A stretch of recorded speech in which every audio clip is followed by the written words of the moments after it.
Are you quitting YouTube? The boy I like is so off and on. I'm sick of the mixed signals. Any advice? Yes. How is your dating life going? What's the wildest thing you've gotten up to since being single? Hello everyone, hi, it's Millie. This feels crazy. I haven't spoken to a camera in like a month and a half, 2 months. Guys, I forgot how I do this. I feel like that's what every YouTuber says when they take a break from YouTube though, so it's a little bit cringe. I was gonna come back with like a banger video idea and really make a statement, but here I am with a Q&A. There's 2 reasons why I did that. 1, I'm lazy. 2, I feel like YouTube is a really intimate connection with you guys and I just wanted to catch up and just get on a level again. So many of you guys thought that I had quit YouTube. All over my Instagram you guys were asking me, where have I gone? Have I died? No, I haven't died, unfortunately. I'm still breathing. Anyway, without further ado, are you quitting YouTube? No, I am not quitting YouTube. I took a month and a half, almost 2-month break from YouTube, which is crazy for me. I have not done that since I started YouTube when I was 12. So that is 10 years now. I didn't actually plan to take that much time off YouTube. I thought that I was just gonna take like a 2-week break or something like that. In that time, I've joined the gym, got a personal trainer, focusing on self-care. I know what I want to do in my life now. I was focusing on other projects. I just had to take some time to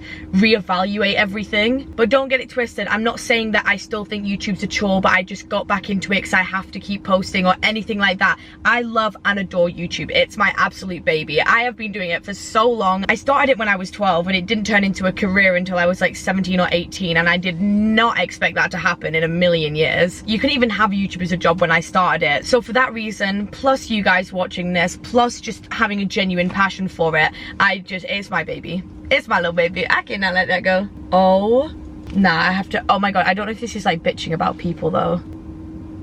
That scared the life out of me. I just looked out of my window to a jump scare of a person, but it's just their style, which is completely fine, but I've watched so many horror films this past week that it kind of scared me a little bit. The questions I'm going to be answering are like some girl talk ones. I'll answer some personal ones, but I'll just make sure that they're good ones. I hate when people do Q&As and it's like, what's your favourite colour? And they're like, well, I like pink, but I like purple when I'm in a purple mood. Like, just delete your channel. You know what? I answered this question on my Instagram story when I did a Q&A the other week. Follow me on Instagram, by the way. Sorry, I had to do it. I had to hit him with it. I answered this on my Instagram story, but I want to answer it in this video as well. Do boys ever stop hurting our hearts? Question mark. Honestly, honey, you're just gonna have to cross your fingers and pray.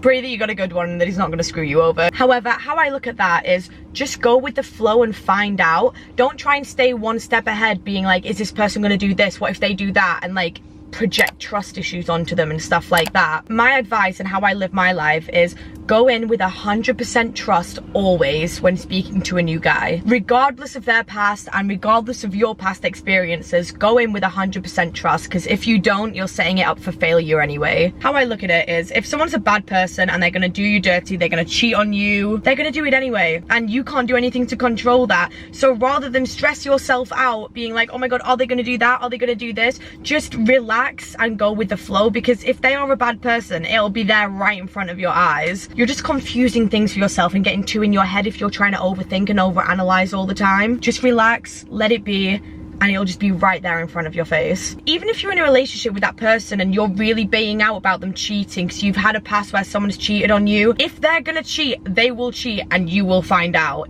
You can't hide from the truth. The truth always comes out in the end. That's what I believe anyway. And if it doesn't, ignorance is bliss. You can marry them and have kids and live happily ever after and you'll never know. No, that's kind of a joke, but low-key. In any relationship, there's going to be ups and downs no matter what, but if they do something to hurt your heart and really screw you over, that is on them. That is nothing to do with you. You can't look at yourself in the mirror and be like, oh, I wish, what if I was different? If I was this person, if I was Madison Beer, they would have never done this. Yes, they would.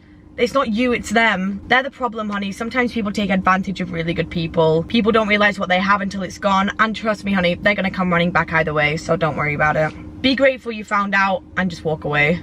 On that same topic, never let a guy hurt you over and over again. I've had this before in a situation in my life and it genuinely destroyed me. Like, oh my god, it took so long to heal from it and recover from it. It was a constant cycle. It took me years and years to get out of it. There comes a point in that situation where you have to take responsibility and kind of blame yourself for being a dumb little bitch and staying in the situation. Get up and walk away. You have so much potential in life. There's so many incredible people out there. There's billions and billions of sexy boys. When you're scrolling through your TikTok page, how many sexy people do you see? So many. They're out there and there's more. Don't waste your potential and the potential of your future boyfriend or husband on that one boy that you can't stop thinking about, that keeps screwing you over.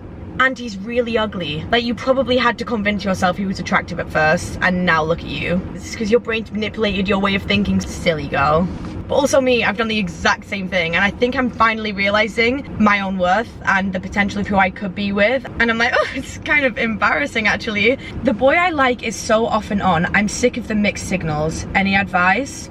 Yes, yes, yes. This happens sometimes. This is a quote, you've probably heard it, but I'm gonna say it again. If he wanted to, he would. I don't care if he has told you that you are the most beautiful thing on the earth and that he wants to be with you, but he just needs time, or whatever he said. He's just keeping you there. If he liked you, he would not give any other guy the chance to snap you up. He would take you off the market. You would not be available. If he's not making things official with you and he knows you're out there seeing other guys, or even worse, if he knows you're not seeing other guys, oh, girl, don't be one of those. Don't be waiting. Then he clearly doesn't like you that much. That advice is for if you've known them for a while or you've been speaking to them for a while. However, if it's only been a few weeks or even like a few months, obviously he's not gonna make things official straight away. My advice to the girls out there would be, don't bombard him with messages and come on too strong in the beginning. I feel like there is feminine and masculine energy which has a fundamental truth to it. The guys are the hunters. They go out and get what they want. They go out and hunt their prey. Not that women are prey, but you get the vibes. If you show up with too much masculine energy with a guy and you're bombarding him with messages, calling him, and just you're the one trying to meet, putting in all the effort, guys like a chase, guys like a challenge, because when they get it, it feels like a reward. So stay a little bit reserved, don't give too much away. The element of mystery in a female is really powerful, I think. But if you're speaking to a guy or you're in the talking stage, try not to get obsessed and make it your goal to be in a relationship straight away. Do not do that. Just relax and go with the flow. Try not to get too in your head. This goes for so many things. Relax, go with the flow, and things will work out how they're supposed to. And if you guys should be together or have good potential, it'll happen naturally. The more in your head you get, the more distant your perception of him becomes compared to who he actually is. You start to see him with rose-tinted glasses. So you think he's this amazing person that no one could ever compare to, when in reality, he's a bit of a walking train wreck and very ugly. But hey, the power of the mind, it's a crazy thing when you get obsessed with someone. Expectations lead to disappointment. If you just relax and go with the flow, you will hold your power so much more because you're not desperate and you're not giving off needy energy whatsoever. And your life just becomes so much easier to live because you're just trusting it is what it is. Also, I believe if it's meant for you, it won't pass you by. And if it does pass you by, it wasn't meant for you and you probably dodged a bullet. So congratulations. What are you most interested in? One night stands or friends with benefits or relationship? I wish that I was a hoe. I'm not even joking. When I was younger, I thought when I'm older, I am gonna be on one. Cause like when I was 12 years old, I know I seemed innocent on my YouTube, but that's because my mum watched my videos. I'd be dancing naked in front of the mirror to strip songs. I had a twerk playlist on a Spotify, like genuinely, with like bands to make edits. And I just remember thinking, I can't wait to be like this when I'm older, but it's gonna be socially acceptable when I'm over 18 to act like this. And then I don't know what happened, but I just did not live up to my expectations. I am a little bit frigid. Actually, I'm not frigid. I feel like that's a bad way to describe it. It's definitely the wrong word. It's mainly with the one night stand thing. I can't do one night stands. I cannot sleep with someone unless I have an emotional connection to them. I just have to know things about the person. I have to know the person that I'm sleeping with. One night stands don't work for me. Friends with benefits I don't really know about this one. It does work sometimes, but it takes a very specific kind of situation for it to work. With me and how I treat sex and stuff, I don't have sex. I speak to guys. I love spending time with guys. I'll get with guys and stuff like that. But when it comes to actually sleeping with them, that's a different ball game for me for some reason. Oh, one thing though, if I sleep with someone once, I will sleep with them again and again and again and again and again. Because I've already done it now. Sex in a relationship, A1, beautiful. Absolutely incredible. Yes. How is your dating life going? I'm single, newly-ish single, so not looking to get into a relationship anytime soon. But you know what? There's one person that I'm speaking to and he's quite intriguing. I like his humor and I feel like we've got a good little connection between us. But it's like, I would love to see you, act like we're in a relationship, watch movies, have great sex, go out on dates, maybe even go on holidays together. However, we don't have to be official. We don't have to call it like an actual relationship, like boyfriend and girlfriend. We can just do everything like we would if we were that, but we're not that. What age did you start your spiritual journey, aka like law of attraction and all that? I think what started it off was my obsession with space and the universe and the meaning of life when I was younger. I was that little kid that just asked questions, like the dumbest questions, but I'd ask them. And when I got older, I remember I'd say to my mum and my dad and be like, what do you think the meaning of life is? And do you believe in God? And why do you think we're here? And all these kind of questions. I got obsessed with space and the universe, string theory, quantum mechanics, black holes, Einstein's theory of relativity, all of that. And it all kind of connects in a weird way as well. It's just, I always knew that there was a bigger picture and it was something unexplainable. But I was never necessarily religious. And then I went through an experience when I was about 18 years old, and that literally forced me into a spiritual awakening.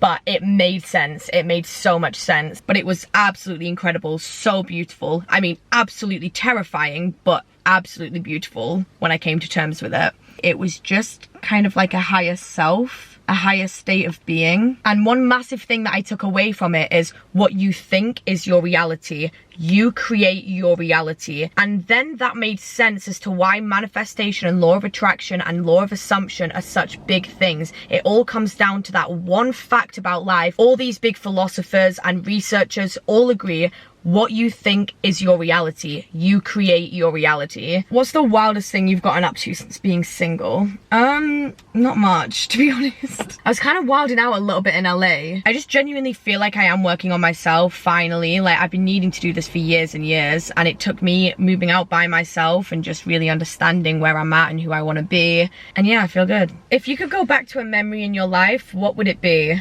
Any of them with my mum, to be honest. I'd love to like go back to one of those. Like, trying to think of one in particular. Probably just genuinely like cuddled with my mum on the sofa watching EastEnders when I was younger, with like my stepdad sat on the other sofa, my dog Charlie laid on the floor with a beer bottle in his mouth. Charlie's still alive, my golden retriever, but he used to just go to sleep with like a beer bottle like hanging in his mouth because he'd like lick the drips of the beer. He was an alcoholic, but he was a good dog. Jokes. He's also still alive. But yeah, probably something just super simple like that. Where's your next holiday?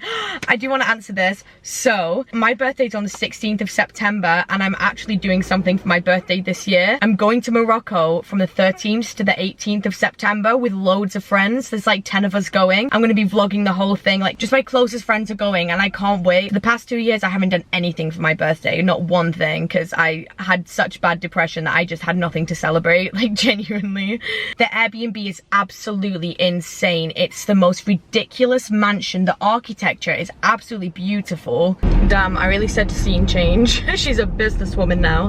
Not quite. I'm doing a brand deal with H&M, so I had to get changed, and I would have done it in my previous clothes. However, my camera died. Classic. However, I did memorize the questions that I wanted to answer because I'm a little bit in a rush, so I have to drive and do this. Do you want to be famous? No, absolutely not. The idea of being as famous as Drake, Rihanna, Justin Bieber actually is a nightmare for me. I get too much joy out of the simple things in life, like driving to Starbucks every day, getting a Starbucks, going out to brunch places to eat constantly. If I couldn't do that, or I was getting papped whilst eating breakfast, oh my god, that just, it would be the bane of my existence. I would not have a good time. I'd rather be super rich and really low-key, like no one knows who I am, rather than being so rich and famous, because then I'd be scared that I'd be getting robbed and stuff. It's just a lot. Don't get me wrong, I like being a little bit known, like in the YouTube world, like you guys coming up to me. I love that little bit of attention. I would love to answer more questions. However, an ugly little rat is getting in my car.